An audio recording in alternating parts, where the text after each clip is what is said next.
How to get longitude and latitude from Google Maps. I'll walk you through exactly how to find the latitude and longitude coordinates in Google Maps.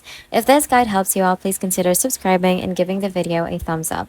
Latitude and longitude are incredibly handy because they provide the most precise location possible. I'll start by showing you how to do this on your iPhone.